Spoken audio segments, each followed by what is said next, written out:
Siguro we can start na, Abby. Okay po, sir. So, good evening, everyone. So, I'll be discussing parang itutuloy lang natin yung discussion natin regarding appraisal of articles on therapy, particularly on randomized controlled trials. Malinaw naman yung audio, no? Yes. Okay, so I think yung mga nandito na first years, tama pa? Si Kayla, Kim, Nathaniel, Shannon, Diane, and Cecilia. Tama ba? Tama.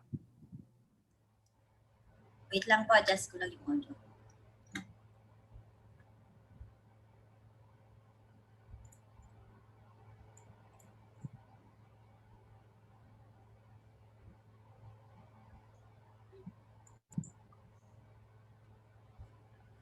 Hello?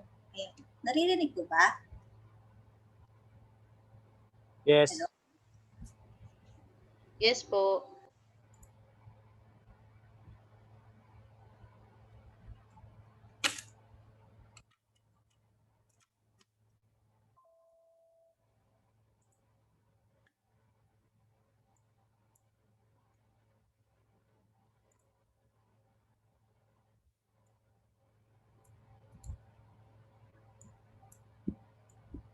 So, hello po ulit. Rinig po.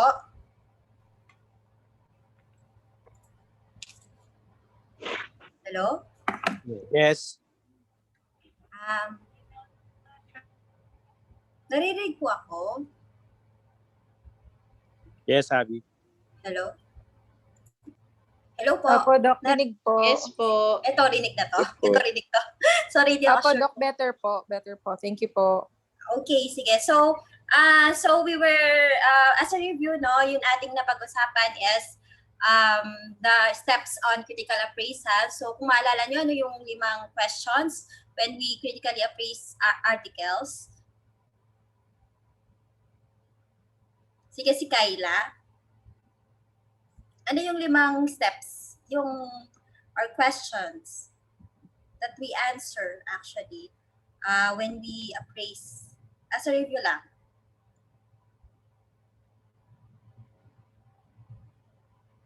Kayla?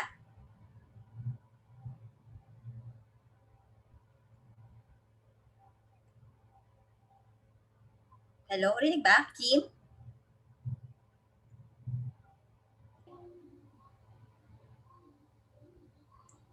Ako na lang ng iba. Baka may patient si Kayla. Duty po si Kayla. Sino po yung duty? Si Kayla tsaka si Shannon. Okay, Kim? Kim, what are the 5 steps, no, sa critical appraisal of any article actually? Ano yung first 3 questions and then yung 2 statement sa huli? So yung general steps lang actually, kahit hindi yung exact question. Kim?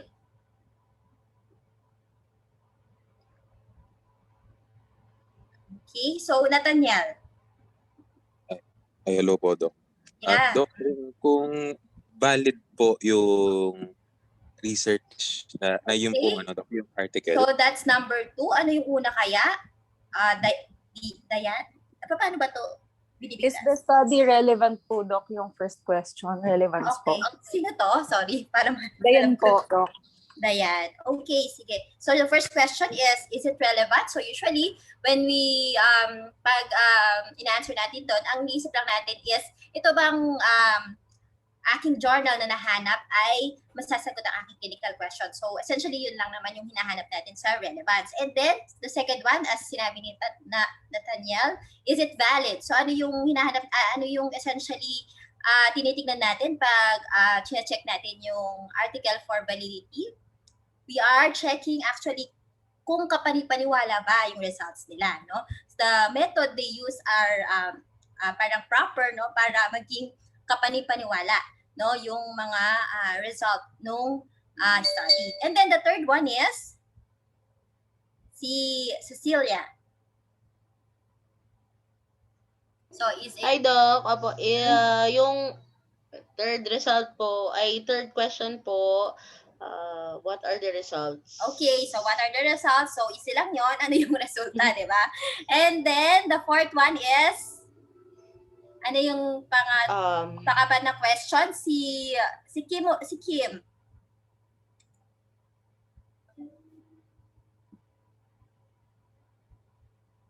Okay. Kim? I think, duty ba si Kim? Sige, si Nathaniel ulit. Ay, hello po, Doc. Yes. Kung ano po siya, Doc, kung may impact po siya dun sa sa patient, Doc, sa So, very good. treatment. And the results have been caring for my patient. So, magagamit ko ba itong article na to dito sa aking particular patient kung saan nanggaling yung aking clinical question, no? And then the last one is si Dayan.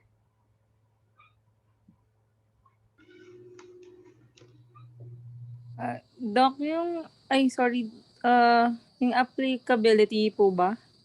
Or, yun. So, well, parang ganun na rin. So, resolution of the problem. So, yun. So, ibig sabihin, i-discuss mo na dun sa patient mo na based on this article, ganyan, ganyan. So, i-discuss mo na yung findings dun sa, or pag-uusapan nyo na kung anong gagawin based dun sa article, tsaka dun sa, based syempre sa kanyang mga preferences. Kasi in the end, no, kailangan talagang kasama yung patient sa decision making. At hindi naman tayo all-knowing, no?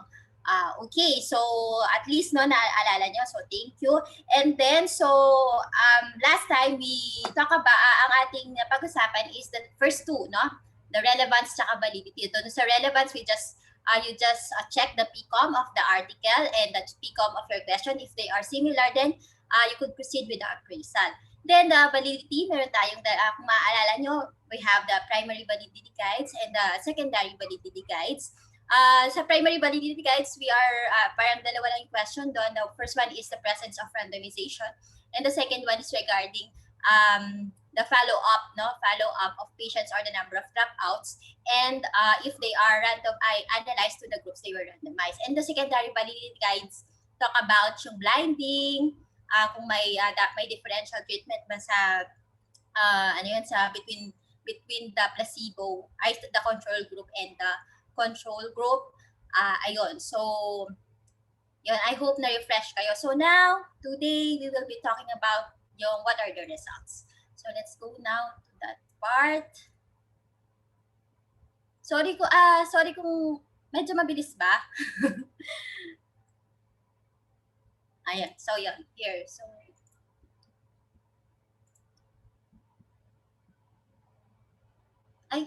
wait from the beginning. Sorry po.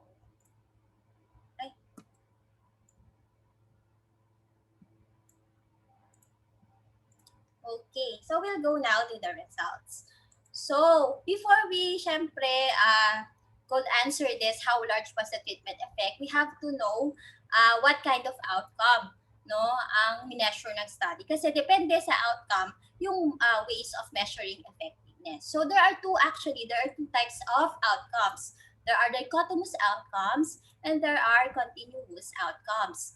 So, let's discuss them. So, together, habang dinidiscuss natin yung type of outcomes, i-discuss na rin yung ways of measuring effectiveness nila. So let's first discuss dichotomous outcomes. When you hear dichotomous outcomes, ano yung naiisip nyo pag sinabing dichotomous? Dalawa po. Dalawa Okay. po, Doc.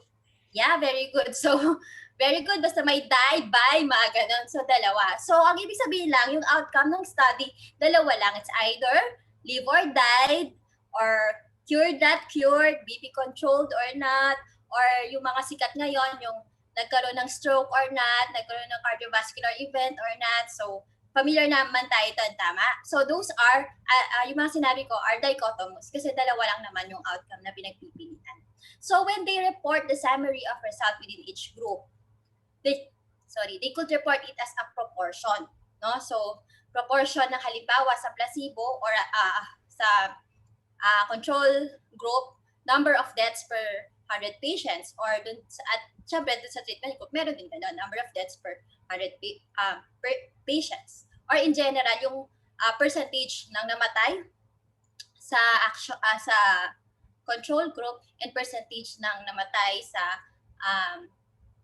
ayan, control group, tapos yung treatment group. Okay? So, malinaw naman to, di ba? So, paano naman nila i-compare in between the comparison of results between the two groups? So, ito yung importante sa atin. So, relative risk, they compute for the relative risk, they compute for the absolute risk reduction, they also compute, ito, yung pinaka-importante, isa sa mga, madalas na makita natin, hindi lang sa RCTs, pati sa mga systematic reviews. So, relative risk reduction. So, importante na malaman nyo yung ibig sabihin ng mga to. Okay, so sa dichotomous, they could also actually report the summary of result within each group as a rate. So, pag rate, meron lang time. So, deaths per 100 patients per year, ganyan. So, kapag naman kinompare na nila yung treatment group versus the control group, ang kanilang ginagamit na way of measuring effectiveness is hazard ratio, which is equal to the rate into treatment over rate in the control group. Hindi ko na ito masyadong i-discuss because yung hazard ratio actually could be interpreted the same as relative risk. So usually nagfo-focus kami dito sa part na to. Remember, for dichotomous outcomes lang to. Ngayon, we now go to the second type of outcomes, which is the continuous outcome. So, dahil alam niyo yung dichotomous, ano yung examples ng continuous outcome? Sige, nandiyan na ba si Kim? Hello? Okay. Sige, si Nathaniel na lang. Ay, ano po ulit, Doc? Sorry. Sige. So, dahil alam nyo naman kung ano yung dichotomous, di ba? Ano naman kaya example ng continuous outcomes? Kahit sample lang. Paano ba? Yung po ba yung Doc? Yung parang pina-follow up, Doc, kung pina-follow up po yung outcome ng therapy, Doc. Parang gano'n. Dahil doon sa continuous. Pero well, Hello, let's, Doc. sige, sino to? Sorry hindi ko nakikita. Hindi ko nakikita. Hello, Doc. Doc, sino pasensya to? na po. Si Kim po, Doc. Doc, pasensya si na po Kim. nag-drive. Opo. Okay, Opo. sige. Okay lang. So, continuous outcome, no? Sige, si Opo. Alfred tayo. Alfred. Dahil senior si Alfred. Narinig na niya to. Ba, Alfred? Yes, Doc. Example ng continuous outcome. Di ko matawag si Brian tsaka si Fertz kasi duty sila. At si Esperin yata Doc? duty. Parang example po, parang sample. pwede Sige. sa time, Doc. For example, average commute time between, for Okay. example, Angeles to Bataan. Ganyan po, Doc. So, time, pwede. Pwede din. Sila yung tuloy-tuloy, continuous, no? So, ang example nito is, halimbawa yung time, pwede naman weight, height, blood pressure. Yan. Blood pressure. So, hindi siya isa lang. Hindi lang dalawa lang, di ba? Parang multiple values. So, it is continuous. Kaya ang tawag sa kanya is continuous outcome. So, how do they report the summary of result within each group? So, within the, treatment group and within the placebo or the control group. So, usually, syempre, kung blood pressure ang pinag-uusapan natin, halimbawa, yung mean lang or ibig sabihin yung average blood pressure for this group and then the average pressure for the other group. Ngayon, pag i-compare na nila within yung treatment saka yung placebo or the control group, ang ginagamit na for as a way of measuring effectiveness is mean difference. So, yung measure lang nila. Ano yung mean and control minus yung mean sa treatment. Diba? Para lang malaman kung effective ba yung control or yung treatment or not. So, ang take home dito sa discussion natin is, wag tayong maghanap ng relative risk, relative risk reduction, or absolute risk reduction. Wag tayong magpilit mag-compute ng mga yon kung yung outcome ng study nyo is continuous. However, yung mga continuous outcome, pwede kasing gawin or measure ay pwedeng gawin dichotomous. So like halimbawa for this, blood pressure yung ang continuous outcome. Pero pwede kasing mag-set ng like cut-off para maging dichotomous outcome. Pag halimbawa, sinet mo na less than 140/90, that will be the controlled na blood pressure, and then the more than 140/90 will be the dose na may uncontrolled na blood pressure. Nagiging dichotomous outcome siya. No? Ngayon, kung ginawa yun nung study, then pwede nyo pa rin i-compute yung RR, ARR, or RRR. Otherwise, wag na nating piliting i-compute yung mga yun. Okay? So, malinaw ba so far? Yung mga first years? Opo, Doc. Clear naman po. Yes po. Okay? Yes So, po. now we go on to discuss this one.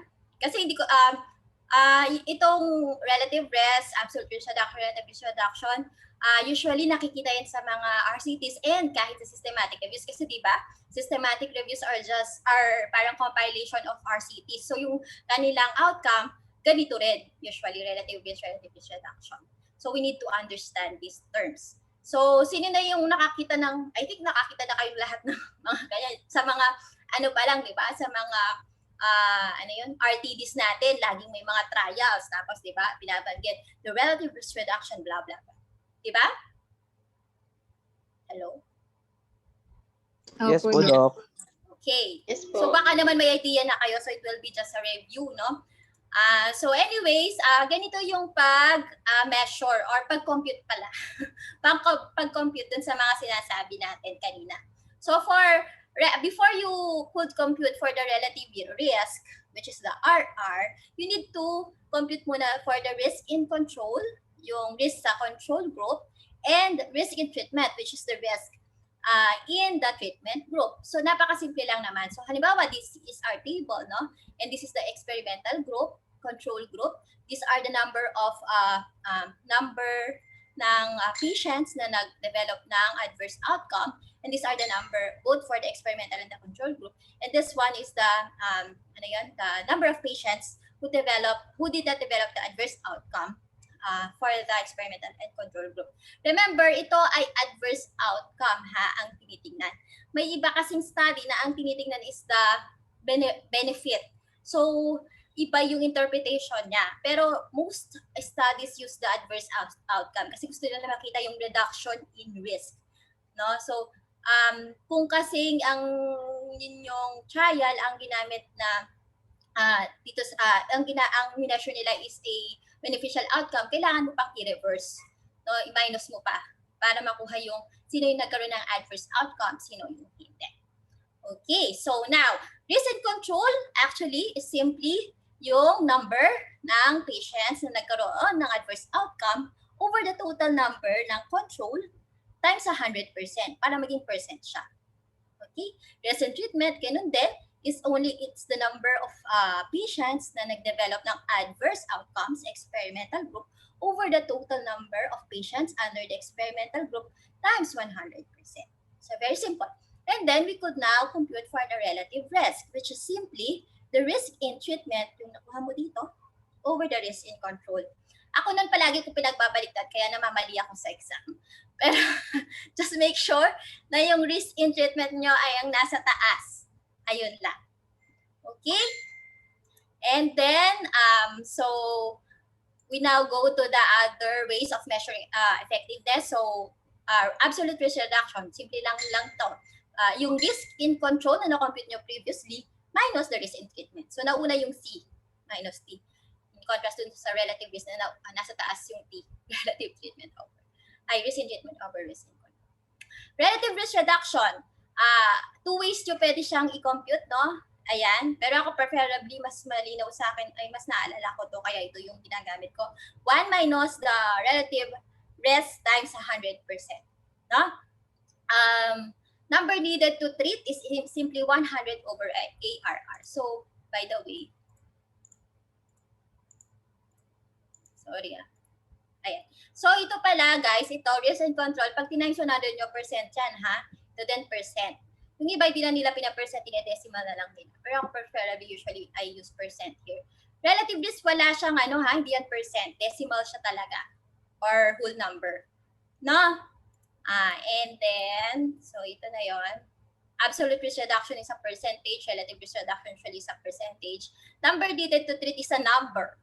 Number lang siya. Ilang patient, gano'n.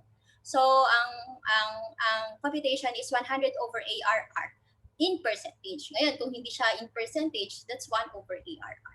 Kung naka-decimal lang siya.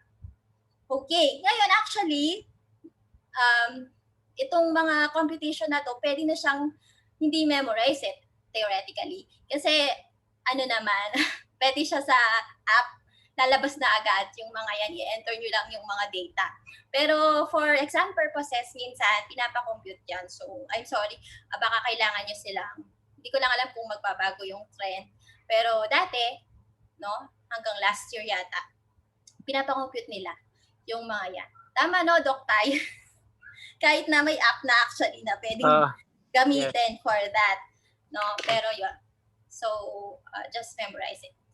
And then, so, sorry, mali yung aking animation. So anyways, let's go to the interpretation of these numbers. So first, we go to the relative risk, no? So, as mentioned before, this is computed by dividing your risk in treatment over the risk in control. No? So, anong meaning na to? So, it tells if the treatment is harmful or beneficial. Paano niya ginagawa to? Ito yung interpretation. Kapag yung relative risk mo, which is your RR, is less than 1, less than 1, then treatment is beneficial. If it's equals to 1, treatment has no effect, or essentially, magkapareho lang yung treatment and the control. And then, if it's greater than 1, then treatment is harmful. Yun lang. No? So, example, RR mo na nakita, ang RR na nilabas dun sa trial is 2. So, actually, bakit ganito yung aking, sorry po treatment is harmful to. Sorry po, i-edit ko na lang. RR is 2, so it is greater than 1. So, treatment dapat is harmful. Okay? Patients treated with the experimental intervention are twice likely to have the bad outcome. So, kung yung outcome ng study is stroke or yung outcome ng study is MI, yun, they are twice likely to have that. Okay, sorry for the error. Papalitan ko na lang before I send the slide. Okay, paano naman kung RR is equal to 0.5? So, ano ba yan? Wait lang, nabador ako. Para hindi po tayo nalilito.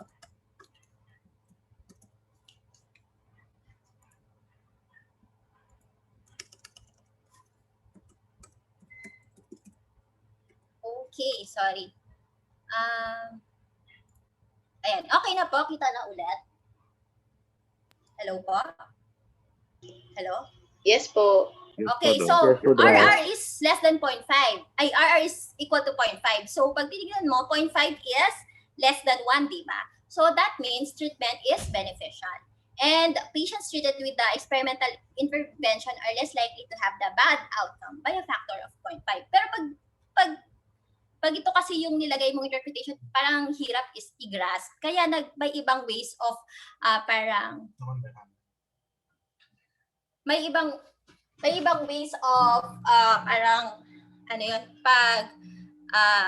pagsasabi ng benefit ng treatment versus sa controls, which we will discuss in the subsequent slides. So, yung next ay absolute risk reduction. So, it's simply yung risk in control, no, minus the risk in treatment. So, it is the risk difference yan. So, the interpretation is kapag greater than 0%, so kung yung RR, 1 yung tinitignan natin, sa ARR, which or absolute risk reduction, ang tinitignan natin is 0. If it's greater than 0%, that's treatment is beneficial. If it's equal to 0, then treatment has no effect, or essentially, pareho lang yung treatment and the control group. If it is less than 0, then syempre, treatment is harmful. So, absolute risk reduction could also be parang interpreted as the proportion of patients who are spared the adverse outcome as a result of having received the experimental rather than the control group. So, example, pwedeng yung ARR more is equal to 8%. Ano kayang ibig sabihin nito? So, 8 is greater than 0%. So, that means treatment is beneficial. And it could also be interpreted that as if 100 patients are treated with the experimental treatment, 8 patients will be prevented from having the bad outcome. Another way ay ito naman, pwede rin kasing magkaroon kayo ng absolute risk reduction na negative 8%. So ito usually nangyayari kapag ang RR nyo is the treatment is harmful and your RR is greater than 1. Nangyayari yan. Kaya kasi pag ito yung sinunod nyo, magiging negative talaga siya. So, ang meaning lang nito, no, it's para maging hindi masyadong nakakalito sa inyo, maalis lang yung negative. Parang ang absolute risk reduction will be the same as absolute risk increase equal to 8%. So, meaning, syempre, tinataas niya yung risk ng adverse outcome. No? So, the treatment is harmful. So far, malinaw ba? So for RR, 1 ang titignan. For ARR, 0. And then for RR na less than, yun yung beneficial. Less than 1. For ARR, greater than 0, yun yung beneficial. Medyo, ano sila baliktad. Okay, sige. The same is ito. Ito yung mas na naririnig natin. So dapat alam natin to. Relative risk reduction. Remember, ito yung mga formula niya. So just memorize them. So it is by how much the treatment decrease the risk of disease. So ito yung usually ginagamit nila na measure of effectiveness for dichotomous outcomes. Ito rin naririnig natin sa mga systematic reviews, no? Relative risk reduction. So we interpret them, no? Kung greater than 0, syempre, the treatment is beneficial. Halos the same then with ARR. 0% na equal to 0%, treatment no effect. Less than 0%, treatment harmful. Example, when you say RRR is 20%, dahil yung 20% is greater than 0, syempre, treatment is beneficial. And you could also interpret, please remember this interpretation kasi ito usually yung ginagamit na way of measuring effectiveness, no, for dichotomous outcomes for RCTs and systematic reviews. So treatment with the experimental intervention decrease or reduce the risk of having the bad outcome by 20% compared to the control group. So please remember this slide. No? Paano naman kung ang nakuha mo is negative? So this happens kapag yung RR mo is greater than 1, the treatment is harmful, no? So para mas maintindihan nyo, alisin yung negative, tapos magiging baliktad lang yung relative risk reduction, magiging relative risk increase. No? And syempre, ang meaning niyan, treatment is harmful and treatment with the experimental group increase. Yung kanina, reduce. No? Ito increase the risk of having the bad outcome by 20% compared to the control group. So mas malinaw siyang, mas malinaw yung RRR na interpret kaysa sa mga ARR or the RR lang itself. Kaya ito usually yung way of measuring effectiveness for most RCTs and systematic reviews. So, malinaw ba kahit yung RRR lang muna? Yes po. Okay, sige. Sinabi ko na to, no? Most useful is the relative risk reduction. So let's have an example. So an RCT investigating the effectiveness of drug A in comparison with drug B in prevention of stroke in patients with AF reported an RRR of 31%. Could you interpret this? Sino pwede? Si Kim ba okay na o nadagdag na try pa siya? Dok, okay na po. Okay, sige. So could you interpret this? Dok, RRR of 31%. basahin ko lang po, Dok. Opo, ang RRR of 31% po, Dok. So, sa ano po natin, sa guide po natin, pag RRR, pag more than 0%, the treatment is beneficial, Dok. Okay, So, very good. po, we can safely say po na yung drug po na nagko-control ng AF is 33% beneficial po. So, ang interpretation, no? So, very very good, no? RR is greater than 0. So, malamang drug A, no? Drug A is the intervention, is the treatment, no? Diba? Yung effect. So, drug A is beneficial and drug A reduces the risk of stroke by 31% compared to drug B. So, ito yung interpretation, ganito yung interpretation na gusto ng PFP pag minsan, pag nag-OSCE. No? Para, ayun, pero para mas malinaw lang din. So, ayan, meron bang question so far? Dok, pwede po magtanong? Mhm. Dok, sorry po. Dok, medyo nalilito kasi ako pag usually kasi Dok yung nakikita kong mga research, may confidence interval sila pag 95%, Dok. Halimbawa, Dok, yung drug A, 31%, Dok. Tapos yung drug B po, pasok pa rin naman siya doon sa confidence interval. Can we safely say, Dok, na mas superior yung drug A kahit napasok yung drug B sa confidence interval na na beneficial, Dok?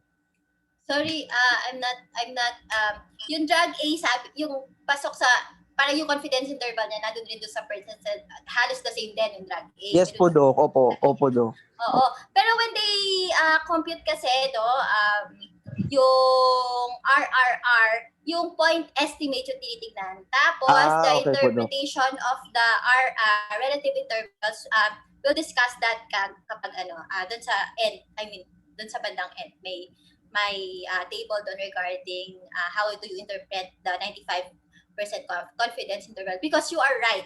Hindi lang dapat point estimate yung tinitignan. Dapat tinitignan natin yung confidence interval pa din. So we'll discuss that later, pero very good point, no?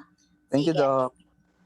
So okay naman tayo sa RRR. Any other question?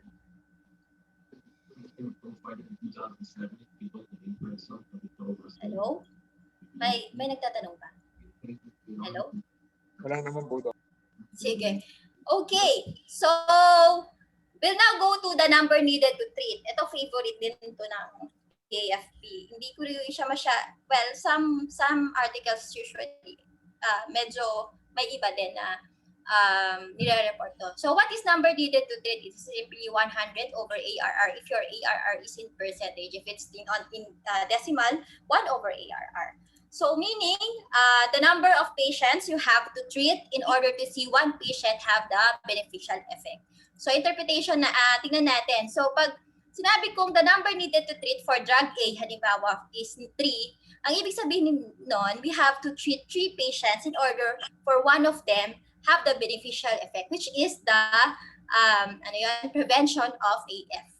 No? So, for NNT, gusto natin parang halos 1. Malapit sa 1. Kasi kung ang laki ng NNT, no, imagine, kung ang NNT niya is 100, we have to treat 100 patient, no, in order for one of them have the beneficial effect. Parang hindi maganda. So, when we are looking at NNT, we want it to be closer to 1. Para, halimbawa, magtitla ako ng isa, makikita ko na rin yung beneficial effect sa isa. Pero hindi siya usually nangyayari.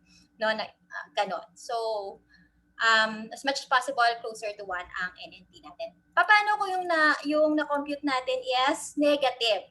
This happens ulit kapag the treatment is harmful, yung RR mo is greater than 1, yung absolute reduction, ARR mo or RR mo is less than 0%.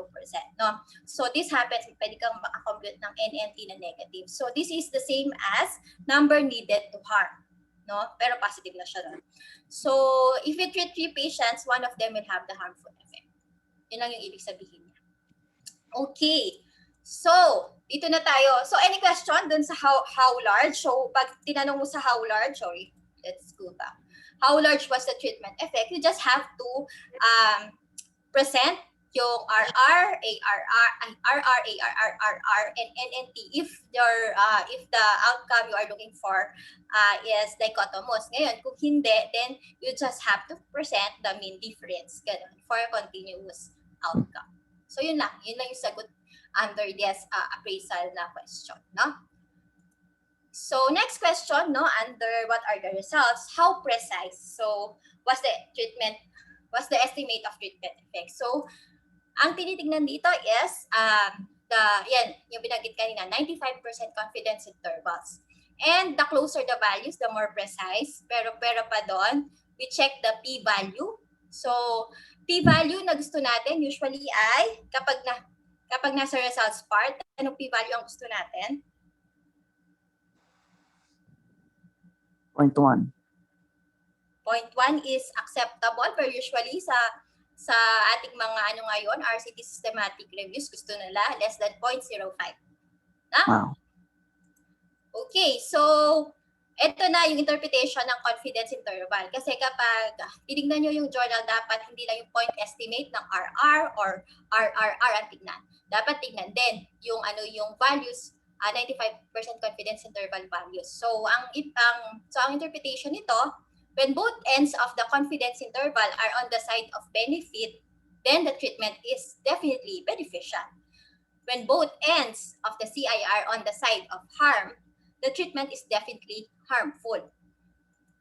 And then, paano kung nag-cross siya dun sa point of no difference? So, ang point of no difference for RR is 1, and point of no difference for RRR and ARR is 0. So, when one end reflects important benefit and the other end reflects important harm, then the study is inconclusive. No? And when one end reflects a small unimportant benefit and the other end reflects a small unimportant harm, then the two treatment effects are the same.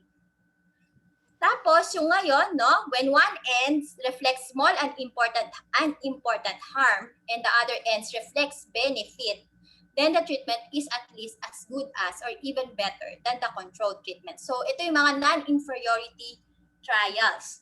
No? Para mas malinaw, So in such trials, make sure that the boundaries for unimportant harm were set before the study started. Dapat meron na sila ng value na yon before na-implement yung trial. So these boundaries are called non-inferiority margins. So para mas malinaw, let's have yung table, no? So may 5 tayong pwedeng pagpilian, no? Pag nag-interpret tayo ng interval estimates or the 95% confidence interval values. So it's either superior talaga yung treatment, inferior siya talaga, inconclusive yung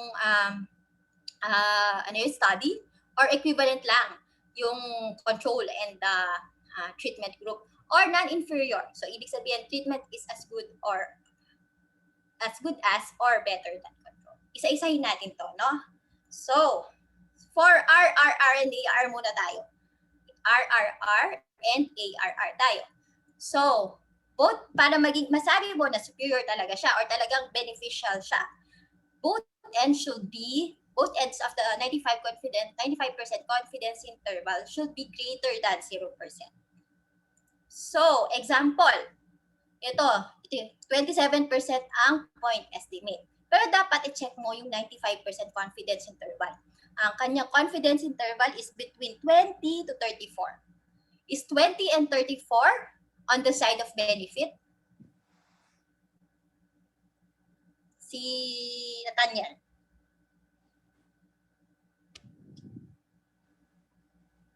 Pag yung 20%, yung 20% at 34% are both greater than 0%, diba? So both of them are on the side of benefit. So we could say that surely the treatment is better than control, or it is superior than control. Okay? Another example, ARR, 2%.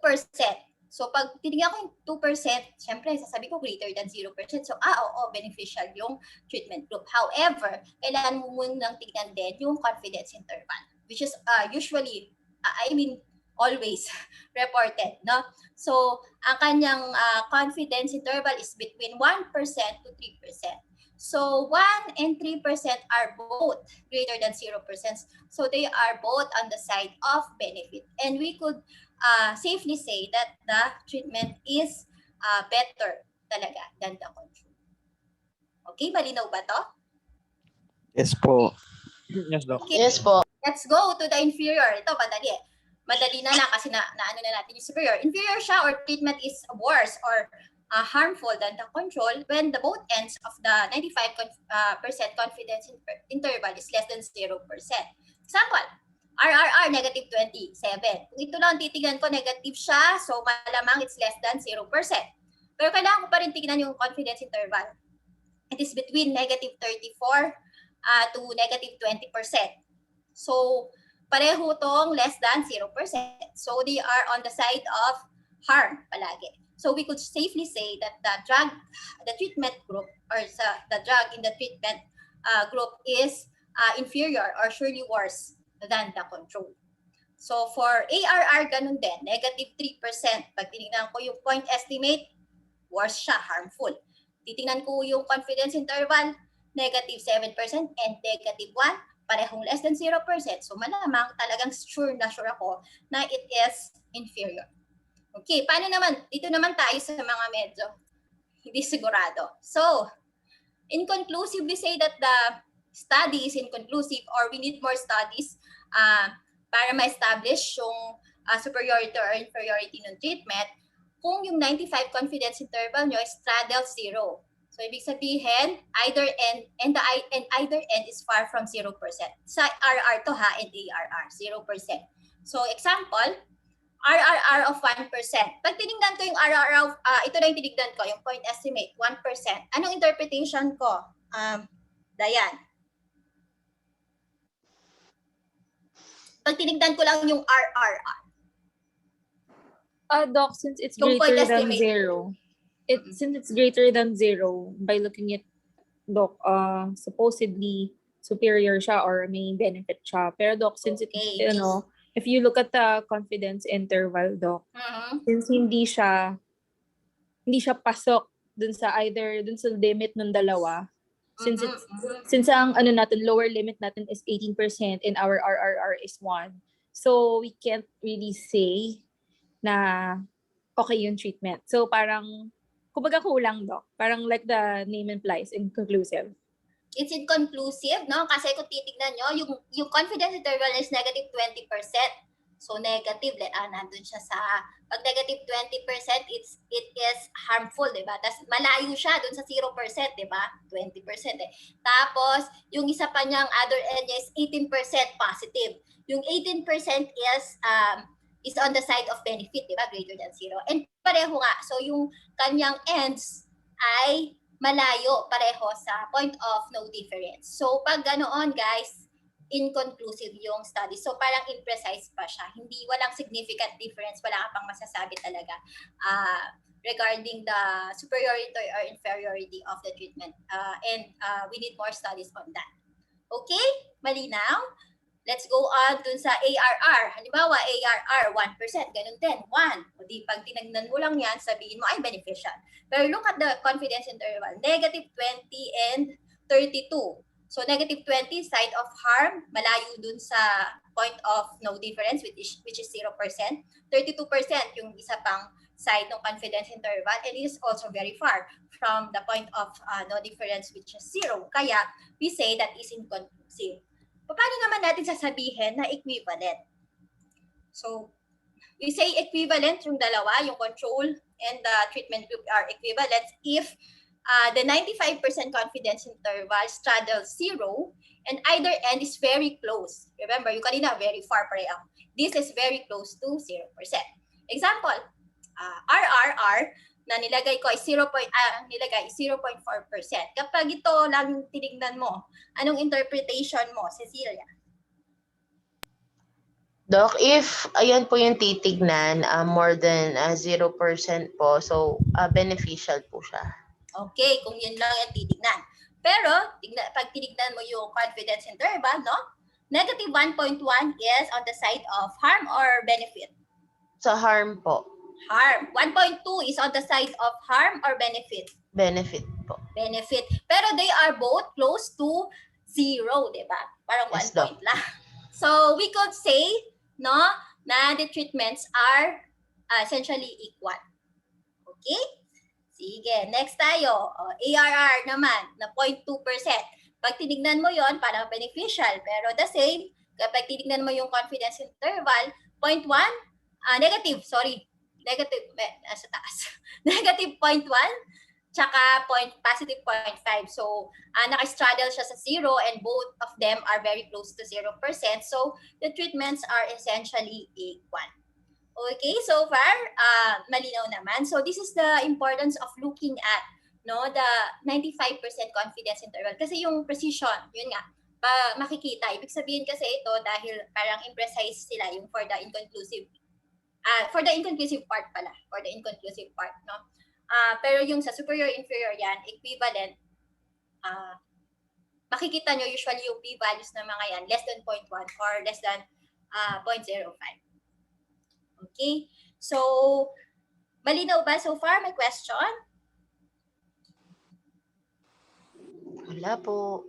Okay. So, non-inferiority, ito, medyo bago-bago pa to. Nung kami, parang wala pa ako nung mga resident kami, hindi pa masyadong sikat yung non-inferiority. Pero ngayon, marami ng ganyang trial. So, non-inferior, meaning lang niya is treatment is as good as or better than control. Paano mo malalaman to? So, 95% confidence interval is straddle 0 pa rin, no? Pero the harm end is close to 0%. No?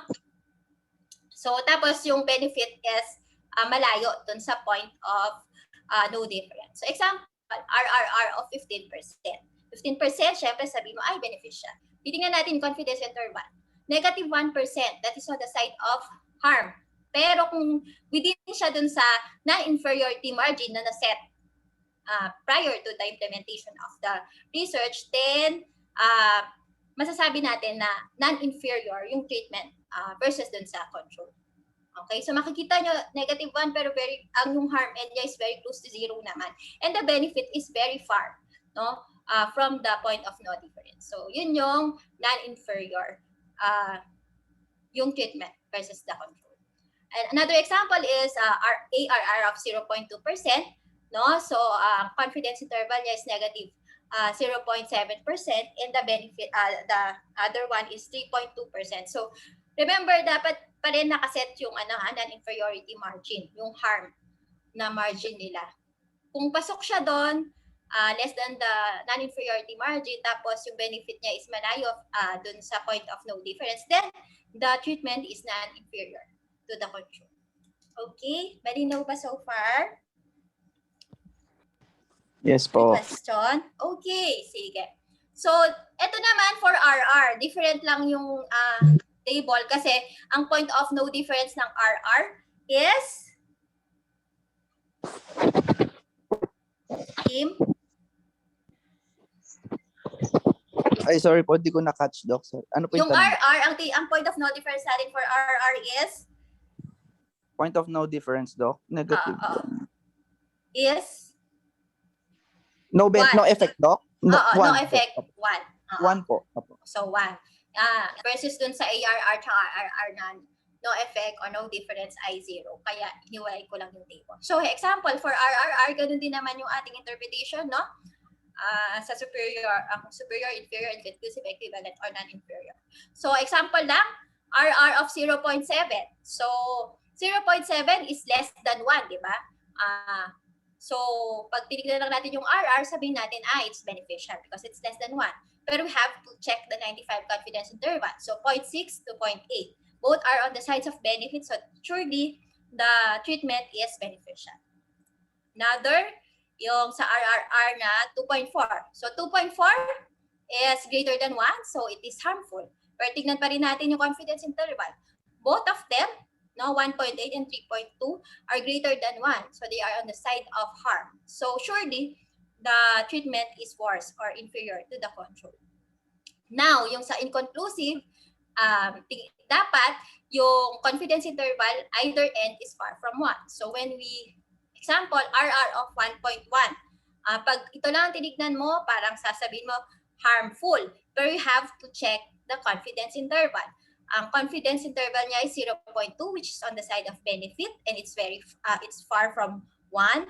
And 3.3 yung isa on the side of harm, and it's also far from 1. So, we need more studies. The study is inconclusive. Let's see naman, paano naman natin sabihin na equal. So, example, RR of 1. So, sabihin natin equal. Pero sige, tignan pa rin natin yung confidence interval. Confidence interval niya is 0.9, which is on the side of benefit, pero very close to 1. And then 1.1, which is on the side of harm, pero very close to 1. So, it's essentially that two groups are equal. And then, ganun din tayo dun sa last one, no? RR of 0.90 when pag tinignan natin to, side of benefit. Pag tinignan natin yung confidence interval, 0.70, which is on the side of benefit, and 1.03, which is on the side of harm. Pero, yung itong part ng harm is very close to 1.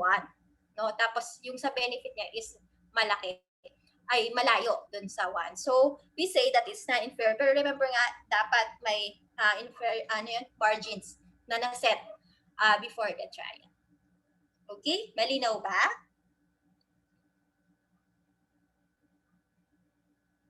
Yes po, Doc. Okay. Yes po. Okay, so we go Yes, now Doc. dun na sa, so okay na tayo sa what are the results. So sa fourth general step na tayo. Can the results help me in caring for my patients? So ang tanong lang naman under this is, can the results be applied to my patient care? Paano natin sasagutin yon? Check if the patient meets all the inclusion criteria and none of the exclusion criteria. No? And then, however, no, it is rare that we get a patient who conforms to all the characteristics of the study subject. So, in these cases, decide if the reason is compelling enough not to apply the results of our study to our particular patient. So, it's your decision actually. Kung sobra na, kung medyo minor lang naman yung hindi siya pasok, baka pwede pa rin i-apply dun sa patient yung results ng study. So, ang tinitingnan natin is sa patients natin is this one, biological issues like sex, comorbidities, race, age, and pathology. So, halimbawa sa sex, so yung halimbawa yung study is mostly male, pero yung patient mo is female, makaka-apekto ba yon doon sa, ma-apply ko pa rin kaya yon? Kaya yung results ng study doon sa patient ko. Ngayon, kung yung disease mo na lang naman is parang pareho lang naman, kung kahit babae ka or lalaki ka, then it's not an issue, di ba?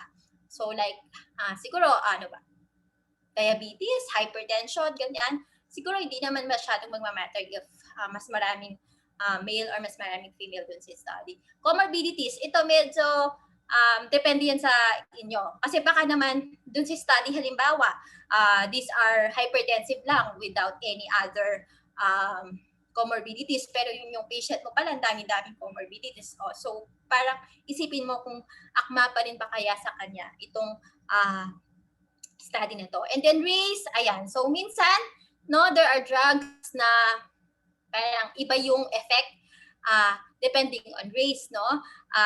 So, kung minsan, di ba, sa Black and the Caucasians, or minsan ngayon, may mga lumilitaw Asians, iba yung pharmacokinetics with Caucasians on particular drugs. So, you have to just check kung may effect pa kaya yung race.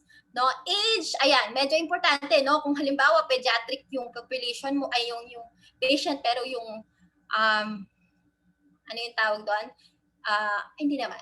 Halimbawa, medyo, sige, example is kung halimbawa yung age nung adult naman, pero yung mean age is usually mga nasa 40s, 50s, ganyan yung mean age nila. Tapos yung patient ay nasa like 80s, ganyan. So, isipin mo kung ma-apply mo pa rin ba itong journal na to sa kanya. Pathology, well, kung iba yung pathology ng disease, syempre, hindi mo siya ma-apply, di ba? So, yon.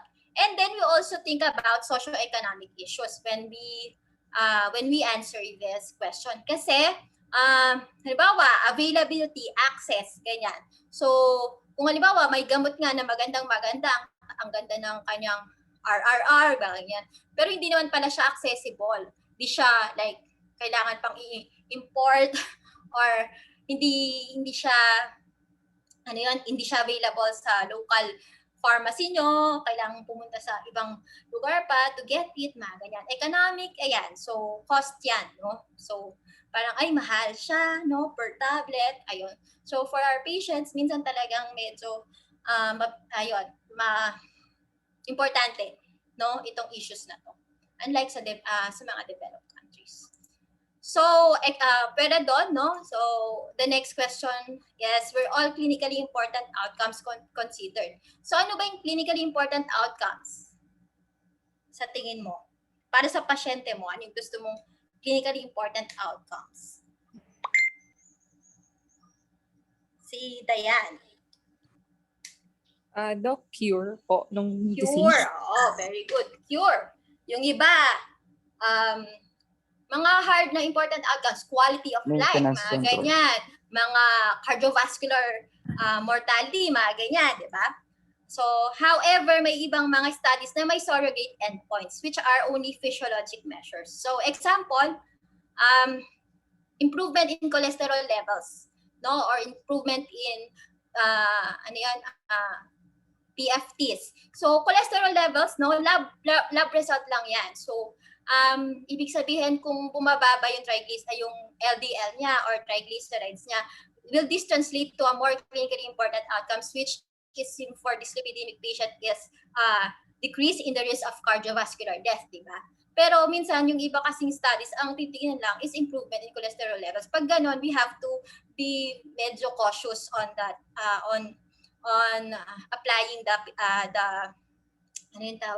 applying the drug. Kasi, no, reduction in these laboratory parameters does not always translate into decreased morbidity and mortality. As yung example is, clofibrate. So, yung clofibrate is an anti-cholesterol drug dati, no? Clofibrate was shown to decrease serum cholesterol, but was shown to increase all-cause mortality. Kaya, hindi na siya ginagamit. So, kapag yung inyong study ay parang lab results lang, medyo, di naman sa hindi mo gagamitin, pero titignan mo pa rin kung in the future magkaroon ng ibang study na may more clinically important outcomes, no? Which is yun nga, death, morbidity, quality of life, ganun. So, the other question under this general step is, are the likely treatment benefits worth the potential harm and cost? So, ano yung tinitignan dito? So, pwedeng tignan yung pwede mong i-compute yung cost. Computation for cost and checking for side effects. So, usually, lahat ng drug trials ngayon may part na adverse effects. No? So, tapos, syempre, i-check mo. Baka naman kasi sobrang, sobrang, matindi pala yung side effect or sobra palang costly. So, hindi mo naman sasabihin outright na hindi mo na i-apply dun sa patient. Pero you will take this in consideration when you will talk with the patient na. So, at this point, dito sa question na to, you have to check for the cost and check for the adverse effect. No? So, yung sa cost, nakikita naman yan sa either sa memes, sa Google. Hello? Hello? Hello? Ay, nawala ako. Ano nangyayari? Nawala po ba? Ay, nandyan ka pa rin, Abby.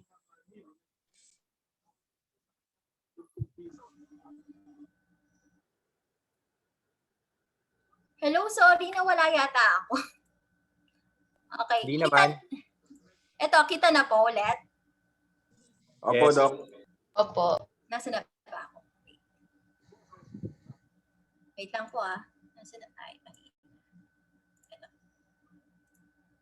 Ayan. So, you just check for the cost. So, makikita yan kahit sa memes or kung walang presyo sa memes, kung pinupuntahan ko yung Rose Pharmacy, may cost doon. So, minsan yun yung ginagamit kong basis. And then, yung side effects usually yan, nandun dapat dun sa trial if that's a drug, diba? Usually nire-report nila yung side effects. And then you just have to balance the benefit versus the adverse effects, no? And the cost. So, ito dati kasi ginagamit nung resident pa kami, the cost effectiveness formula. Pero usually ngayon hindi na namin yan ginagamit. More of ang kinocompute lang namin is yung price times the dose and the duration.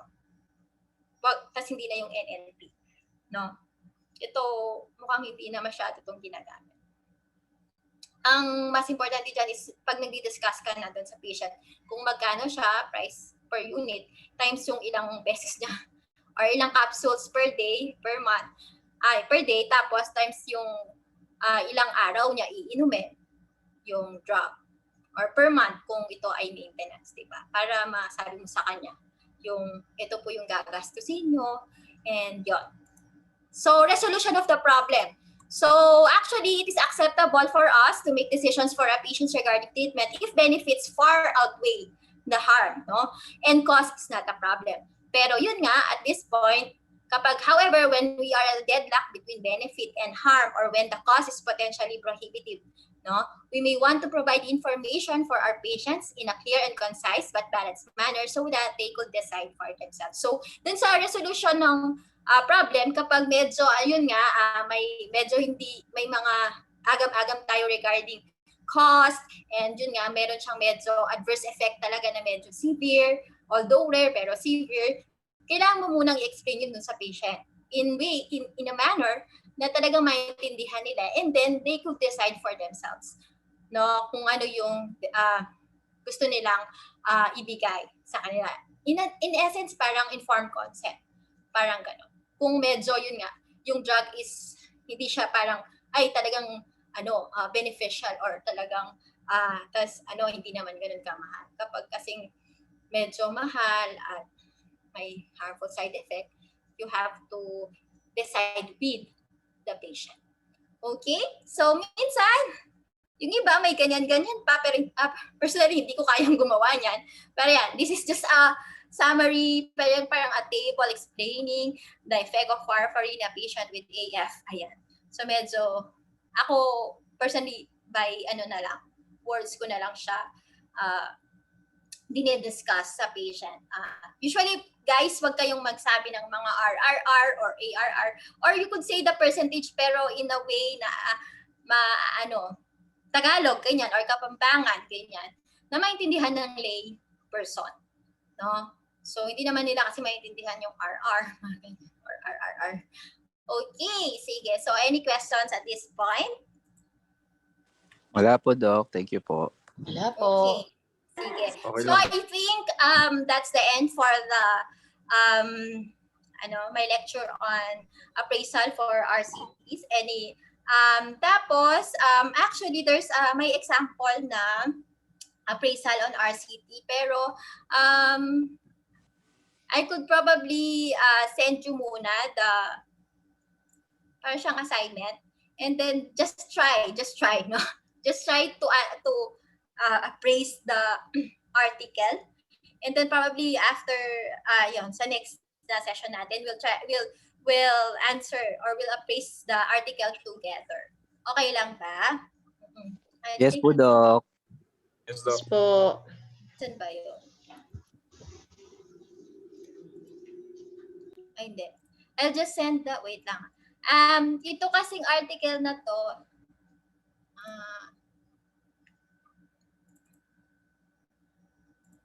ayan.